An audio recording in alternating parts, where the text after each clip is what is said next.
Hello guys, welcome to our channel Bhumi Sparkles. So 2025 TZ EdSet notification release అయింది. So మీరు ఈ year BEd చేయాలనుకుంటే ఈ video చూడండి, మీకు యూస్ఫుల్ అవుతుంది. ఇది ఎప్పుడు రిజిస్ట్రేషన్ డేట్ ఉంది, అప్లై చేసుకునే డేట్ ఏంటి, అండ్ సిలబస్ ఏంటి, ఏ బుక్ చదివితే మీకు మంచి ర్యాంక్ వస్తుంది, అండ్ బీఎడ్ గురించి ఏ గ్రూప్ వాళ్ళు ఏ మెథడ్ తీసుకోవచ్చు, అండ్ డిగ్రీ ఫైనల్ ఇయర్ వాళ్ళు రాయొచ్చా, ఇంకా బీటెక్ వాళ్ళు రాయొచ్చా, ఇలా చాలా డౌట్స్ ఉంటాయి కదా. ఏం క్వాలిఫికేషన్ ఉన్నవారు ఎడ్సెట్ అప్లై చేసుకోవచ్చు అని. సో ఆ డౌట్స్ అన్నీ ఈ వీడియోలో క్లియర్ అప్ అవుతాయి. మన ఛానల్ ఒకసారి మీరు చూడండి. మీరు ఒకవేళ ఈ ఇయర్ బీఎడ్ జాయిన్ అయితే మీకు మన ఛానల్లో రికార్డ్స్ కానీ ఇంపార్టెంట్ క్వశ్చన్స్ కానీ ఇవన్నీ కనిపిస్తాయి. ఇక్కడ మీకు చూపిస్తున్నా కదా, అన్ని పాజిటివ్ కామెంట్సే ఉన్నాయి మన ఛానల్కి, అంటే నెగిటివ్ కూడా ఉన్నాయి. బట్ నేను ఇచ్చిన ఇంపార్టెంట్ క్వశ్చన్స్ ఎగ్జామ్స్లో వస్తున్నాయా రావట్లేదా మీరు కామెంట్స్లో చూసి మీరు తెలుసుకోవచ్చు. అండ్ బీఎడ్ గురించి ఒక బ్యాడ్ ట్రూత్, అంటే బ్యాడ్ కాదు, ఒక రియాలిటీ మీరు తెలుసుకోవాలి. సో మేము ఫీ కట్టలేము, ఇంత ఎక్కువ అమౌంట్ కట్టలేము ఎంబీఏ ఎంసీఏకి అని చెప్పి బీఎడ్ జాయిన్ అయ్యే వాళ్ళు కూడా ఉంటారు. సో టీచింగ్ ఇంట్రెస్ట్ ఉన్న వాళ్ళు బీఎడ్ జాయిన్ అవుతారు, అది వేరు విషయం. బట్ ఐసెట్లో ర్యాంక్ రాలేదని ఎంబీఏ ఎంసీఏకి అంత మనీ పెట్టి మేము చదువుకోలేమని చెప్పి ఎడ్సెట్ జాయిన్ అయిన వాళ్ళు కూడా ఉంటారు. బట్ ఈ ఎడ్సెట్కి అయినా ఎంబీఏ కంటే మనీ ఎక్కువే ఉంటాయి. సో అది రియాలిటీ. ఆ రియాలిటీ ఏంటో సో ఎందుకు ఇలా చెప్తున్నానో మీరు కొంచెం అర్థం చేసుకోండి. అండ్ ఈ వీడియోలో టోటల్గా చెప్తాను సో ఆ రియాలిటీ ఏంటి అని చెప్పి. మీరు ఫీ తక్కువ ఉంటుందని బీఎడ్ జాయిన్ అయ్యే వాళ్ళు ఉంటారు, టీచింగ్ పైన ఇంట్రెస్ట్ ఉండి జాయిన్ అయ్యే వాళ్ళు ఉంటారు. బట్ బీఎడ్లో ఫీ తక్కువ ఉంటుందని జాయిన్ అయ్యే వాళ్ళు ఉంటే వాళ్ళు పప్పులో కాలేసినట్టే. ఏంటంటే ఎంబీఏ ఎంసీఏకి ఐసెట్లో సీట్ రాలేదు, మేము మేనేజ్మెంట్ కోటాలో సీటు కొనుక్కోలేక సో ఇదైతే ఏంటి స్టడీ ఆఫ్ చేయడం ఎందుకు అని ఎడ్సెట్లో బీఎడ్లో జాయిన్ అవుతూ ఉంటారు. సో వాళ్ళ కోసం ఒక రా రియాలిటీ ఉంది. అది ఏంటి అంటే మనం డిగ్రీలో ఫ్రీగా రియంబర్స్మెంట్ వచ్చినట్టు, డిగ్రీలో ఫ్రీగా చదివినట్టు, ఇంటర్లో ఫ్రీగా చదివినట్టు, అంటే గవర్నమెంట్ కాలేజ్లలో చదివిన వాళ్ళైతే అలా ఫ్రీగా చదివినట్టు ఈ ఎడ్సెట్లో మీకు ఫస్ట్ ర్యాంక్ వచ్చిన ఈవెన్ ఎడ్సెట్ ఎంట్రన్స్ టెస్ట్లో మీకు ఫస్ట్ ర్యాంక్ వచ్చినా కూడా సమ్ అమౌంట్ మీరు కట్టాల్సిందే ఉంటుంది. మీకు ర్యాంక్ ఎందుకు యూజ్ అవుతుంది అంటే మంచి కాలేజ్లో ర్యాంక్ రావడానికి, మంచి కాలేజ్లో సీట్ రావడానికి, మీకు గవర్నమెంట్ కాలేజ్ కానీ లేదంటే యూనివర్సిటీ కాలేజ్ కానీ యూనివర్సిటీ క్యాంపస్లలో సీట్ రావడానికి మీకు యూజ్ అవుతుంది ర్యాంక్ అనేది. బట్ ర్యాంక్ తక్కువ ఉంటే ఫస్ట్ ర్యాంక్ వాళ్ళకి ఫ్రీగా ఉంటుంది అలానే ఏం లేదు. మనకి గవర్నమెంట్ హాఫ్ రియంబర్స్మెంటే ఇస్తుంది. కాలేజ్కి 30K ఫీ ఉంటే హాఫ్ గవర్నమెంట్ ఇస్తుంది, అండ్ ఇంకో హాఫ్ ఉంటుంది కదా 15K, అది మనమే కట్టాల్సి ఉంటుంది. సో ఇది మీకు చెప్తున్నా, మీకు ఫీ తక్కువ ఉంటుందని సో అలా జాయిన్ అవుతుంటారు. నేను కూడా ఐసెట్లో సీట్ రాలేదు అని చెప్పి, టీచింగ్ ఇంట్రెస్టే బట్ ఐసెట్లో సీట్ రాలేదు, అంత ఫీ మనము మేనేజ్మెంట్లో కట్టి తీసుకోలేక ఎడ్సెట్ జాయిన్ అయినా. బట్ తీసుకున్నాక తెలిసింది ఏంటంటే కన్వీనర్ కోటాలో కూడా ఎడ్సెట్ సీట్ వచ్చినా కూడా మనము హాఫ్ పేమెంట్ అని చాలా డబ్బులు కట్టాను. అందుకే ఈ రియాలిటీ అందరికీ తెలియాలని చెప్పి ఫస్ట్ వీడియోలోనే, ఇది మన EdCET notification related first video, ఈ వీడియోలోనే చెప్తున్నా. సో ఈ వీడియోలోనే సిలబస్ ఏంటి, నేను చదివిన బుక్స్ ఏంటి, అంటే బుక్స్ ఎక్కువ ఏం కొనలేదు, ఇంకా ఏంటంటే ప్యాటర్న్ ఏంటి, ఏం సిలబస్ వస్తుంది అవన్నీ ఈ వీడియోలో ఉంటాయి. అండ్ ఎలా అప్లై చేసుకోవడం అని కూడా ఉంటాయి, అండ్ ఎవరు అప్లై చేసుకోవాలి, ఎలా అప్లై చేసుకోవాలి అన్నీ ఈ వీడియోలో ఉంటాయి. స్కిప్ చేయకుండా చూస్తే మీకు అర్థమవుతుంది. అండ్ ఫస్ట్ ఆఫ్ ఆల్ ఇదేంటి అంటే ఈ సైట్ కూడా మీకు తెలియాలి కదా. సో గూగుల్లోకి వెళ్ళి టీఎస్ ఎడ్సెట్ 2025 నోటిఫికేషన్ కానీ టీఎస్ ఎడ్సెట్ 2025 ఏదైనా టైప్ చేయండి. సో టైప్ చేస్తే మీకు అఫీషియల్ వెబ్సైట్ ఇలా వస్తుంది, టీఎస్ ఎడ్సెట్ TSCHE అని డిస్క్రిప్షన్లో లింక్ ఇస్తాను, వెళ్ళి అక్కడ ఇట్లా క్లిక్ చేస్తే మీకు ఇలా ఓపెన్ అవుతుంది. ఇది అఫీషియల్ వెబ్సైట్. సో మీకు ఎగ్జామ్ రాసిన తర్వాత రిజల్ట్ వచ్చిన తర్వాత సీట్ అలాట్మెంట్ అయినా, కౌన్సిలింగ్ అయినా, ర్యాంక్ లిస్ట్ అయినా, సో మొత్తం మీరు బీఎడ్ మీకు కాలేజ్లో సీట్ వచ్చి ఫీ పేమెంట్ కట్టేంత వరకు ఈ సైటే మీరు పదే వస్తూ ఉంటారు. సో ఇది ఇక్కడ కనిపిస్తుంది కదా, ఇవన్నీ నోటిఫికేషన్, ఇంపార్టెంట్ డేట్స్ కానీ ఇవన్నీ ఉంటాయి. సో ఫస్ట్ మీరు డేట్స్ తెలుసుకోండి. డేట్స్ తెలుసుకుంటే మీకు ఎప్పుడు అప్లై చేసుకోవాలి అది అన్నీ తెలుస్తాయి. అండ్ ఇక్కడ కనిపిస్తుంది కదా, ఇది టీజీ ఎడ్సెట్ 2025 నోటిఫికేషన్. సో ఎప్పుడు ఏది ఉందని. సో నోటిఫికేషన్ March 10th వచ్చింది. March 10th నోటిఫికేషన్ వచ్చింది. అంటే సిలబస్ ఇది అని చెప్పి ఇట్లా నోటిఫికేషన్ రిలీజ్ చేస్తారు కదా, ఐసెట్ ఎడ్సెట్ అన్నీ. సో ఫస్ట్ మెయిన్ విషయం ఏంటి అంటే ఎడ్సెట్ ఎంట్రన్స్ టెస్ట్ దేనికి అని, బీఈడి అంటారు కదా. సో బీఈడి చదివే వాళ్ళకి ఎడ్సెట్ అనేది ఎంట్రన్స్ టెస్ట్. ఇంకా ఎడ్సెట్ ఉంటుంది, స్పెషల్ ఎడ్సెట్ కోసం కూడా ఉంటుంది. ఇది ఎడ్సెట్ నార్మల్గా ఎస్ఏ హై స్కూల్ వాళ్ళకి చెప్తారు కదా, స్కూల్ అసిస్టెంట్ వాళ్ళకి ఈ ఎంట్రన్స్ టెస్ట్. సో బీపీఈడి అని ఉంటుంది. బీపీఈడి అంటే పీఈటీ టీచర్స్కి, ఇది మన సబ్జెక్ట్ టీచర్స్కి, మ్యాథ్స్ కానీ, బయోసైన్స్ కానీ, సోషల్ సైన్స్ కానీ, ఇంగ్లీష్, తెలుగు ఇలా ఉంటారు కదా వాళ్ళకి EdCET. So diet set DEd అంటే అది వేరు, అది ప్రైమరీ వాళ్ళకి. ఇది ఎడ్సెట్ అంటే హయ్యర్ వాళ్ళకి. సో ఇన్ఫర్మేషన్ ఏది తెలియకుండా కొందరు జాయిన్ అవుతూ ఉంటారు. మన వీడియో చూసిన వాళ్ళకి ఇన్ఫర్మేషన్ టోటల్గా తెలియాలి, అందుకోసమని నేను చెప్తున్నాను. And registration and submission of online application form అంటే, సో మీరు మీ నేమ్స్ కానీ అవన్నీ రిజిస్ట్రేషన్ చేసుకునే డేట్ స్టార్ట్ అవుతుందంట 12th. And last date for registration only 3 days time అదేంటి 2 months టైం ఇచ్చారు. సో 5వ నెల 13వ తారీఖు వరకు మీరు రిజిస్ట్రేషన్ చేసుకోవచ్చు. ఫీ ఎంత అంటే 750. ఎస్సీ ఎస్టీ కానీ ఫిజికల్లీ హ్యాండిక్యాప్టెడ్ వాళ్ళకి 550. అండ్ నార్మల్గా ఓబీసీ కానీ ఈడబ్ల్యూఎస్ కానీ నార్మల్గా ఉంటారు కదా వాళ్ళకి 750. రిఫండ్ ఏమీ రాదు. సో అప్లై చేస్తే 750. So next last date for registration submission of online 250 late fee తోటి 20వ తారీఖు వరకు చేసుకోవచ్చు. సో మీకు 13వ తారీఖు వరకు ఉంది కాబట్టి, సో మీరు డిగ్రీ ఫైనల్ ఇయర్లో ఉన్న అంటే 5th సెమ్లో ఉన్న 6th సెమ్లో ఉన్న ఇది అప్లై చేసుకోవచ్చు. పీజీ ఇప్పుడు 3rd సెమ్ నడుస్తుంది కదా, పీజీ 3rd సెమ్ ఉన్న వాళ్ళు కూడా ఇది ఇప్పుడు అప్లై చేసుకోవచ్చు. అండ్ పీజీ చేసే వాళ్ళకి 1 year బీఎడి అనేది. అండ్ డిగ్రీ 4 years ఉన్న వాళ్ళకి కూడా 1 year. బట్ అది కాలేజెస్లో ఇంకా ఇంప్రూవ్మెంట్ కాలేదు. నోటిఫికేషన్ వచ్చింది బట్ ఏ కాలేజ్లో అవైలబుల్ ఉన్నది అని నోటిఫికేషన్ ఇంకా రాలేదు, రిలీజ్ చేయలేరు. బట్ మీరైతే ఈ ఎంట్రన్స్ టెస్ట్ రాయండి, కన్వీనర్ కోటా కింద మీ సీట్ వస్తుంది మీకు. అండ్ ఆన్లైన్ అప్లికేషన్స్లో ఏదైనా మిస్టేక్ ఉంటే 25 డేట్ లోపు మీరు చేంజ్ చేసుకోవచ్చు, ఏదైనా సమ్ స్పెల్లింగ్ మిస్టేక్స్ కానీ. సో మీకు ఇప్పుడు మీ ఫాదర్ నేమ్ కానీ, మీ నేమ్ కానీ, డేట్ ఆఫ్ బర్త్ కానీ ఏది మిస్టేక్ లేకుండా చూసుకోవాలి. సో మీకు మీ బీఎడ్ అయిపోయేంత వరకు అదే నేమ్స్ కానీ అదే నెంబర్స్ కానీ ఉంటాయి. అందుకని మీకు ఎడిట్ విండో కూడా ఇస్తారు. ఇక్కడ ఉంది కదా 5వ నెల 24వ తారీఖు ఇస్తారని చెప్పి. అండ్ ఎగ్జామినేషన్ ఎప్పుడు ఉంటుంది అని అంటే 6వ నెల 1వ తారీఖు సండే రోజు first session and second session. Only 1 day ఉంటుంది ఎగ్జామ్, మార్నింగ్ 10 to 12 కానీ. So 2 hours exam, 2 hours 150 questions ఉంటాయి కదా. ఆ 150 question ఎందులో నుంచి, ఏ సబ్జెక్ట్ నుంచి, ఏ టాపిక్ నుంచి ఎన్ని క్వశ్చన్స్ వస్తాయని కూడా ఈ వీడియోలో ఉంటుంది. లాంగ్ అవ్వచ్చు బట్ టోటల్ ఇన్ఫర్మేషన్ మీకు తెలుస్తుంది. ప్రిలిమినరీకి ఎప్పుడు వస్తుంది, అనౌన్స్మెంట్ ఆఫ్ టెస్ట్ రిజల్ట్స్ ఎప్పుడు వస్తాయని టోటల్గా ఇక్కడ ఉంది. సో కొంచెం 1-2 రోజులు డేట్ అటు ఇటు అయినా రిజల్ట్ వస్తుంది. అండ్ సిలబస్ చూద్దాం. సో ఎగ్జామ్ సెంటర్స్ ఎక్కడెక్కడ ఉంటాయని సో కొందరికి డౌట్ ఉంటుంది, మేము లాంగ్ ఎగ్జామ్ సెంటర్స్ పడితే రాయము, మేనేజ్మెంట్ కోటాలో తీసుకుంటాం అలా అనేవాళ్ళు కూడా ఉంటారు. సో ఎక్కడెక్కడ సెంటర్స్ పడతాయి ఏ డిస్ట్రిక్ట్స్లో అని.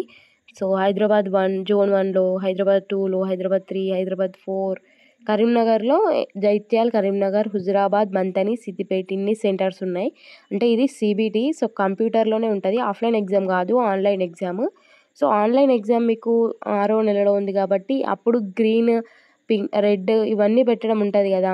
మనకి కరెక్ట్ ఆన్సర్ అనిపిస్తే గ్రీన్ పెట్టడం, కొంచెం డౌట్ ఉంటే ఎల్లో పెట్టడం, ఇలా కలర్స్ ఉంటాయి. నేను ఆ వీడియో కూడా మీకోసం చేస్తాను. అండ్ మీరు సెంటర్స్ ఇక్కడ చూసుకోవచ్చు. అంటే ఈ సెంటర్స్ మీరు సెలెక్ట్ చేసుకోవడం ఉంటుంది కదా మీ ఆన్లైన్ అప్లికేషన్లో. మీకు ఎక్కడైతే దగ్గర ఉంటుందో లొకేషన్, ఆ దగ్గర నుంచి లొకేషన్స్ ఒక 5-6 సెలెక్ట్ చేసుకుంటే మీకు ఫస్ట్ లొకేషన్ వచ్చే ఛాన్స్ ఉంటుంది.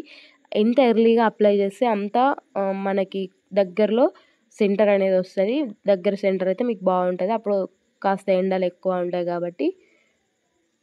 సో ఇది సిలబస్, అఫీషియల్ వెబ్సైట్ రిలీజ్ చేసిన సిలబస్నే మనం చూడాలి. సో వేరే ఛానల్ వాళ్ళు ఇంకా చాలా సిలబసెస్ పోస్ట్ చేస్తున్నారు, బట్ ఇది అఫీషియల్ వెబ్సైట్ రిలీజ్ చేశారు కాబట్టి ఇదే మనకి మెయిన్ అన్నట్టు. సో ఇదే సబ్జెక్ట్ ఫాలో అవ్వాలి.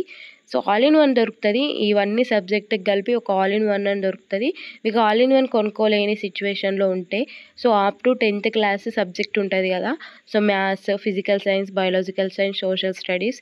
సో మీరు కొందరు క్వశ్చన్స్ అడుగుతారు, మేము డిగ్రీలో బీకామే సో ఓన్లీ సోషల్ స్టడీసే వస్తుందా, లేదంటే మ్యాథ్స్ మాకు రాదు కదా, మ్యాథ్స్ వస్తుందా, ఏది వస్తుందని అడుగుతారు. సో అందరికీ డిఫరెంట్గా ఉండదు paper. Entrance test same. So మీరు డిగ్రీలో బీకామ్ అయినా, బీజెడ్సీ అయినా, ఇంకా ఎంఎస్టీ సిఎస్ అయినా, బీఎస్సీ అయినా, ఏదైనా అందరికీ సేమే. సో అందరికీ సేమే ఉంటుంది. సో మీరు ఆన్లైన్ అప్లికేషన్లో సెలెక్ట్ చేసుకోవాలని ఉంటుంది. సో తెలుగు, ఇంగ్లీష్ కావాలా, లేదంటే కొందరు ఉర్దూ వాళ్ళు ఉంటారు కదా, ఉర్దూ ఇంగ్లీష్లో కావాలా, అలా మీడియం ఆఫ్ పేపర్ సెలెక్ట్ చేసుకోవడం ఉంటుంది. కానీ సో కొందరికి ఇలా సబ్జెక్ట్ లెఫ్ట్ చేయడం అట్లా ఏం చేంజ్ ఉండదు, అందరికీ సేమ్ ఉంటుంది. ఎందుకంటే అప్ టు 10th క్లాస్ అందరికీ అన్ని సబ్జెక్ట్స్ ఉంటాయి కాబట్టి సేమ్గానే ఉంటుంది. అండ్ ఇందులో మ్యాథ్స్కి వచ్చేసి 20 మార్క్స్ ఉంటాయి, అండ్ సైన్స్కి 20. ఆ సైన్స్లో ఫిజికల్ సైన్స్కి 10 మార్క్స్, బయాలజికల్ సైన్స్కి 10 మార్క్స్, అండ్ సోషల్ స్టడీస్కి 20 మార్క్స్. సో టోటల్ ఎంత 60 marks. So up to 10th class ఉన్న సిలబస్ మీరు చదువుకుంటే అయిపోతుంది. అండ్ ఆల్ ఇన్ వన్ కూడా సమ్ 500 అమౌంట్లో వస్తుంది. అండ్ మీరు సెకండ్ హ్యాండ్ కొన్నా పర్వాలేదు. బట్ నేనైతే మోడల్ పేపర్స్ కొన్నా. ఆ మోడల్ పేపర్స్లో సో ప్రీవియస్గా కండక్ట్ చేసిన పేపర్స్ అన్నీ వచ్చాయి. అండ్ ప్రీవియస్ పేపర్స్ మీకు కావాలన్నా కూడా నేను డిస్క్రిప్షన్లో లింక్ ఇస్తాను. సో లాస్ట్ 2024లో జరిగిన ఈ సెషన్స్ ఉంటాయి కదా, ఒక ఫస్ట్ సెషన్లో పేపరు అండ్ సెకండ్ సెషన్లో పేపరు, ఇవన్నీ చూపిస్తాను. అండ్ నేను ఐసెట్కి ప్రిపేర్ అయ్యాను. అప్పుడు ఐసెట్లో ర్యాంక్ రాలేదు కాబట్టి బీఎడ్ కూడా రాశాను. ఆ ర్యాంక్ రాకపోతే ఈ ర్యాంక్, సో ఎందులో వస్తే అందులోకి వెళ్దామని. సో ఐసెట్ కోసం చదివిన, బట్ ఎడ్సెట్లో మంచి ర్యాంక్ వచ్చింది. అంటే మంచి ర్యాంక్ కాదు, నార్మల్గా ఒక మంచి ర్యాంక్ అంటే 900. సో 100స్లో వచ్చింది కాబట్టి హ్యాపీగా ఫీల్ అయ్యి ఎడ్సెట్కి జాయిన్ అయినా. అండ్ ఇలా టీచింగ్ యాప్టిట్యూడ్కి 20 మార్క్స్ ఉన్నాయి. అంటే మనం బీఎడ్ అంటే ఏంటి, టీచింగ్ చేయడానికే జాయిన్ అవుతున్నాం కదా, అందుకోసమని టీచింగ్ యాప్టిట్యూడ్ ఇప్పుడే టెస్ట్ చేస్తున్నారు వాళ్ళు. సో మీకు టీచింగ్ స్కిల్స్ ఉన్నాయా లేదా అని. సో టీచింగ్ స్కిల్స్ అంటే ఏంటి, సో ఒక పిల్లవానికి మ్యాథ్స్ రాదు, అతన్ని ఎలా యాక్టివ్ చేస్తావు అని, ఇంకా ఇట్లా టీచింగ్ రిలేటెడ్ ఒక మానసికంగా కృంగిపోయిన విద్యార్థిని నువ్వు క్లాస్లో కూర్చొనిస్తావా, లేదంటే వెళ్ళిపోమంటావా, లేదంటే స్టూడెంట్కి పనిష్మెంట్ ఇవ్వడం కరెక్టా కాదా, స్టూడెంట్కి హోంవర్క్ ఎక్కువ ఇవ్వడం కరెక్ట్ అనుకుంటున్నావా, ఇట్లా ఏబిసిడీలో ఇస్తారు ఆన్సరు. స్టూడెంట్కి ఎక్కువ పనిష్మెంట్ ఇవ్వడమా, లేకుంటే ఎక్కువ హోంవర్క్ ఇవ్వడం కరెక్టా, లేదంటే మీ పర్సనల్ పనులు చేయించుకోవడం కరెక్టా, ఇలా అడుగుతూ ఉంటారు. ఆప్షన్స్ ఎక్కువ ఉంటాయి. అవన్నీ చదివే అంత టైం ఉండదు మీకు. జస్ట్ ఓన్లీ 2 అవర్సే కదా ఎగ్జామ్. సో మీకు పేపర్ చదివేలోపు కాస్త టైం అయిపోతుంది. అందుకోసమని ఫాస్ట్గా చేయాలి. అండ్ జనరల్ ఇంగ్లీష్లో 20 మార్క్స్. అండ్ ఇందులో ఏ టాపిక్స్ ఉంటాయి, బిట్స్ ఉంటాయి కదా, సో బిట్స్లో కూడా మీరు చూసుకోవచ్చు. సో ఇదే వెబ్సైట్లో నేను చూపించిన కదా సిలబస్ అని కూడా ఉంది ఆప్షన్. ఆ సిలబస్ని మీరు ప్రెస్ చేసుకుంటే సో ఇలాగ అనిపిస్తుంది. సో జనరల్ ఇంగ్లీష్లో ఏ టాపిక్స్ ఉంటాయని కింద ఉంది, నేను డిస్క్రిప్షన్లో లింక్ కూడా చేస్తాను దీన్ని. సో మీరు చూసుకుంటూ సమ్ నోట్స్ అయినా ప్రిపేర్ చేసుకోండి, ఆర్ గూగుల్ నుంచి అయినా ప్రిపేర్ అవ్వండి. So general knowledge, educational issues. So general knowledge అంటే ఎన్ఈపి 2020 గురించి అని అలా అడుగుతుంటారు. And computer awareness. So computer awareness అంటే ఏంటి అంటే ఉంటాయి కదా మెమోరీస్ కానీ, అదే డీసీఏలో నేర్పుతారు, డిప్లొమా ఆఫ్ కంప్యూటర్ అప్లికేషన్స్ అని. సో డీసీఏలో ఉండే బేస్ అంతే, మెమోరీస్ ఎన్ని టైప్స్ ఉంటాయి, కంప్యూటర్ ఎన్ని టైప్స్, సో మౌస్లో ఎన్ని టైప్స్ అలా ఉంటాయి. దీనికి 20, దానికి 30 మార్క్స్, ఇలా 150 మార్క్స్ ఉంటుంది పేపర్. 150 మార్క్స్ 2 అవర్స్లో మీరు ఎగ్జామ్ రాయాలి. అండ్ ఏబిసిడీలు పెట్టడమే. అండ్ కంప్యూటర్లోనే ఆన్లైన్ అప్లికేషన్. సో ఇందులో పార్ట్స్ ఏమున్నాయి, సో మ్యాథ్స్లో అయితే నెంబర్ సిస్టంలో fundamental operations, square roots, cubic roots, commercial మ్యాథమెటిక్స్లో. సో నేను ప్రీవియస్ పేపర్స్ నా దగ్గర ఉన్నాయి, నేను లింక్ డిస్క్రిప్షన్లో ఇస్తాను. 2024లో జరిగినవి, ఇంకా ముందు జరిగినవి. సో నేనైతే ప్రీవియస్ పేపర్సే చూసాను. సో ఆ కొద్ది టైంలో ప్రీవియస్ పేపర్ చూస్తే నాకు బేస్ అర్థమైంది. సో మనకు మెయిన్గా కావాల్సింది ఏంటి, సిలబస్, ఎగ్జామ్ ప్యాటర్న్, ఎందులో నుంచి ఎన్ని వస్తాయి, ఇవన్నీ ఓకే. అండ్ అప్లికేషన్ చేసుకునేటప్పుడు కూడా మనం డైరెక్ట్గా ఆన్లైన్ సెంటర్ వెళ్ళి చేసుకోవచ్చు, ఆర్ ఐదర్ ఫోన్లో కూడా చేసుకోవచ్చు. అండ్ మనకు వచ్చేసి ఏం కావాలంటే సో నేను ఇప్పుడు బీఎడ్లో ఏముంటాయి, మెథడ్స్ ఉంటాయి కదా. సో నేను డిగ్రీలో మ్యాథ్స్ ఉంటుందా, నాకు గ్రూప్ ఏది ఉంటుంది, ఫిజికల్ సైన్స్ ఉంటుందా, ఇలా అడుగుతారు. సో మీకు ఇది ఇప్పుడు రాదు డౌట్, కౌన్సిలింగ్ అప్పుడు కానీ సీట్ అలాట్మెంట్ అప్పుడు కానీ వస్తుంది. సో సీట్ అలాట్మెంట్ అప్పుడు సో ఇది తెలుసుకుంటే సీట్ అలాట్మెంట్ అప్పుడు మీకు మ్యాథ్స్లో సీట్ వస్తుందా, ఫిజికల్ సైన్స్లో వస్తుందా, ఇలా తెలుస్తుంది మీకే. అండ్ మీరు బీఎడ్లో మ్యాథ్స్ వాళ్ళు మ్యాథమెటికల్ ప్రాబ్లమ్స్ ఉంటాయా, ప్రాబ్లమ్స్ సొల్యూషన్స్ ఉంటాయా అని అడుగుతారు. సో బీఎడ్ టోటలీ థియరీ పార్టే, అంటే సోది పార్ట్ లాగానే ఉంటుంది. ఇలా ప్రాబ్లమ్స్, క్యాలిక్యులేషన్స్, +1 మిస్టేక్ పోవడం, +-1 మిస్టేక్ పోవడం, అలా ఏం మిస్టేక్స్ ఉండవు. జస్ట్ ఎలా అంటే ఒక స్టూడెంట్కి టీచర్ ఎలా టీచ్ చేయాలి, టీచింగ్ మెథడ్స్ కానీ ఇవి ఉంటాయి. థియరీ పార్ట్ లాగానే ఉంటుంది. క్యాలిక్యులేషన్స్, ప్రాబ్లమ్ సాల్వింగ్ ఇవన్నీ ఉండవు. సో మ్యాథ్స్ తీసుకునే వాళ్ళు సో ఇలా మీరు చూసుకోవాలి. సో నోటిఫికేషన్ అదేంటి ఎలిజిబిలిటీలో ఉంది. సో మీరు అన్నీ త్రోలీ చెక్ చేస్తే మీకు కనిపిస్తుంది. బట్ అంత టైం ఎవరికి ఉండదు కదా, అందుకని నేను చెప్తున్నాను. అండ్ బీఎస్సీలో మీకు మ్యాథ్స్ వన్ ఆఫ్ ద సబ్జెక్ట్గా ఉంటే సో మీకు మ్యాథ్స్ మెథడాలజీలో సీట్ వస్తుంది. ఆర్ మీరు బీఈ ఆర్ బీటెక్ చేసిన వాళ్ళైతే మీకు మ్యాథ్స్ సబ్జెక్ట్ ఉండాలి. బీసీఏ చేసిన వాళ్ళైనా మీకు మ్యాథ్స్ ఒక సబ్జెక్ట్గా ఇన్వాల్వ్ అయి ఉంటే సో మీరు మ్యాథ్స్ మెథడ్ 1గా తీసుకోవచ్చు. బీఎడ్లో మెథడ్ 1, మెథడ్ 2 ఉంటాయి. సో మెథడ్ 1 అనేది సో ఇలా మీ గ్రూప్ వైజ్గా వాళ్ళే సెలెక్ట్ చేసి ఆ గ్రూప్లో మీకు సీట్ వచ్చేలా, అలాట్మెంట్ వచ్చేలా చూస్తారు. మెథడ్ 2 అయితే మన ఓన్గా మనం సెలెక్ట్ చేసుకోవచ్చు కాలేజ్ అలాట్మెంట్ అయిపోయిన తర్వాత. సో నెక్స్ట్ ఫిజికల్ సైన్స్లో ఎవరికి సీట్ వస్తుంది అని, physical science as a first మెథడ్గా ఎవరికి వస్తుంది అని, బీఎస్సీ ఫిజిక్స్ సబ్జెక్ట్ ఉన్నవాళ్ళు, అంటే డిగ్రీ చేసిన వాళ్ళు physics or chemistry one of the సబ్జెక్ట్గా ఉన్న వాళ్ళకి ఫిజికల్ సైన్స్లో వస్తుంది. ఆర్ బీటెక్ బీఈ చేసిన వాళ్ళైతే ఫిజిక్స్ ఆర్ కెమిస్ట్రీ ఒక సబ్జెక్ట్గా ఉండాలి. ఆర్ బీసీఏ చేసిన వాళ్ళైతే ఫిజికల్ సైన్స్ ఆర్ కెమిస్ట్రీ ఒక సబ్జెక్ట్గా ఉండాలి. ఇంటర్మీడియట్ లెవెల్ నుంచి, ఇంటర్లో కూడా ఫిజిక్స్ కెమిస్ట్రీ ఉంటుంది కదా అప్పుడు ఉండాలి. అండ్ మీకు బీటెక్లో కూడా ఉండాలి. అలా ఉంటే మీరు ఫిజికల్ సైన్స్ తీసుకోవచ్చు ఫస్ట్ మెథడ్గా ఆర్ సెకండ్ మెథడ్గా. నెక్స్ట్ బయాలజికల్ సైన్స్ వాళ్ళు బీఎస్సీ హోమ్ సైన్స్ చేసిన వాళ్ళు botany or zoology one of the సబ్జెక్ట్గా ఉండాలి. అండ్ బీసీఏ స్టూడెంట్స్ అయితే బయాలజికల్ సైన్స్ ఇంటర్మీడియట్ లెవెల్లో ఒక సబ్జెక్ట్ ఉండాలి సో బీసీఏ వాళ్ళకి. అండ్ సోషల్ సైన్స్ అయితే డిగ్రీలో సోషల్ అనేది ఒకటి ఉండాలి. సో బీఏ అంటారు కదా డిగ్రీలో ఆ గ్రూప్ని. సో బీఏ సోషల్ సైన్స్ ఉండాలి. అండ్ బీకామ్ వాళ్ళు కూడా తీసుకోవచ్చు, బీబీఎం వాళ్ళు కూడా తీసుకోవచ్చు.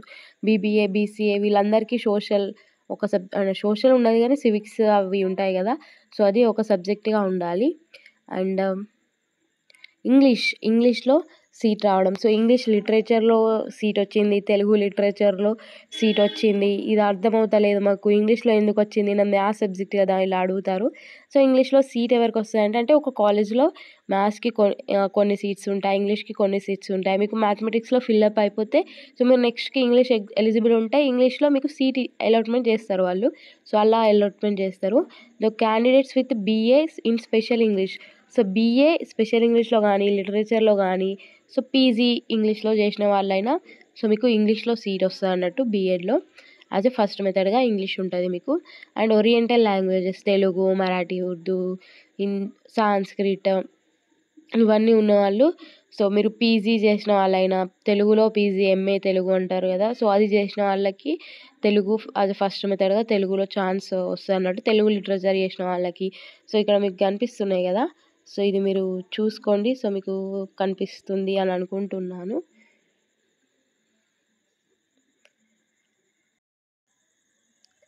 సో క్వాలిఫైయింగ్ మార్క్స్, సో ఎన్ని మార్క్స్కి ఎంట్రన్స్ టెస్ట్లో పాస్ అయిపోతాం మాకు ర్యాంక్ వస్తుంది అని అడుగుతారు. సో నార్మల్గా ఎస్సీ ఎస్టీ వాళ్ళకి కాకుండా సో బీసీ వాళ్ళు కానీ, అంటే బీసీఏ కానీ, బీ కానీ, సి కానీ, బీసీడీ ఏ అయినా కూడా సబ్ క్యాస్ట్ వాళ్ళకి 38 మార్క్స్. సో 150లో 38 మార్క్స్ వస్తాయి క్వాలిఫైడ్. సో మీకు ర్యాంక్స్ వస్తాయి. సో ర్యాంక్స్ వైజ్గా మీరు కాలేజ్ సెలెక్ట్ చేసుకుంటే కాలేజెస్ వస్తాయి అన్నమాట. సో మీకు ఎంత ర్యాంక్ తక్కువ వస్తే అంత మంచి కాలేజ్ వస్తుంది. బట్ మీకు ఈవెన్ ఫస్ట్ ర్యాంక్ వచ్చినా మీకు బీఎడ్ ఫ్రీ అనేది ఉండదు, మనీ పే చేయడం ఉంటుంది. సో కన్వీనర్ కోటా వాళ్ళైతే సో ఇలా కన్వీనర్ కోటా అంటే ఎంట్రన్స్ టెస్ట్ రాసి సీట్ వచ్చిన వాళ్ళు ఫీలో మీ కాలేజ్ సెలెక్ట్ చేసుకున్న ఫీలో 30K ఉంటే 15K పే చేయడం అండ్ 15K స్కాలర్షిప్ రీఎంబర్స్మెంట్ వస్తుంది. మేనేజ్మెంటల్ వాళ్ళైతే 30K ఇస్తారు. సమ్ క్యాలిక్యులేషన్స్ వల్ల అయితే నాకు మేనేజ్మెంట్ సీట్ బెటర్ అనిపిస్తుంది. ఎందుకంటే records fee, college fee, special fee అన్నీ ఫీల్ అనేసరికి అంత మేనేజ్మెంట్ కోటా ఇది సేమ్ అనిపిస్తుంది. అండ్ ఇది నా అభిప్రాయం. అండ్ ఎస్సీ, ఎస్టీ వాళ్ళకి క్వాలిఫైయింగ్ మార్క్స్ లేవు. వీళ్ళు జస్ట్ అటెంప్ట్ చేస్తే సరిపోతుంది. సో వీళ్ళకి ఎన్ని మార్క్స్ వచ్చినా, లెస్ దెన్ 38 మార్క్స్ వచ్చినా, ఎన్ని మార్క్స్ వచ్చినా క్వాలిఫైడే. జస్ట్ అటెంప్ట్ చేయాలంతే. సో బుక్ గురించి చెప్తా అన్నా కదా. సో ఈ బుక్ నేను యూజ్ చేశాను. సో మీరు ఆల్ ఇన్ వన్ తీసుకోవచ్చు. సబ్జెక్ట్స్ అన్నీ కలిపి వాటి టాపిక్ వైజ్గా వస్తూ ఉంటుంది ఆల్ ఇన్ వన్. అది తీసుకోవచ్చు. ఇది నేను ఫ్లిప్కార్ట్లో తీసుకున్నాను. జస్ట్ మోడల్ పేపర్స్ అంతే.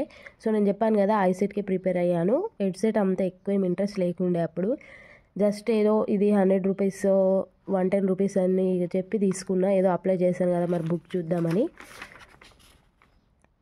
చూడండి 129, నాకు ఫ్లిప్కార్ట్లో 110 సంథింగ్ అంతే పడింది. ఇందులో అన్ని మోడల్ పేపర్సే. సో ప్రీవియస్గా ఉండే మోడల్ పేపర్స్, ఆన్సర్స్ ఉన్నాయి విత్ ఆన్సర్స్. ఎక్స్ప్లెనేషన్స్ ఉండేసరికి చాలా బాగా అర్థమైంది. అంటే పేపర్ ఎలా ఉంటుంది ఏంటి అని తెలిసింది. అండ్ మీకు ఇంట్రెస్ట్ ఏదైనా బుక్ ఉంటే తీసుకోండి. లేదంటే ప్రీవియస్ పేపర్ నేను డిస్క్రిప్షన్లో లింక్ ఇస్తాను. అండ్ అది చూసుకోండి.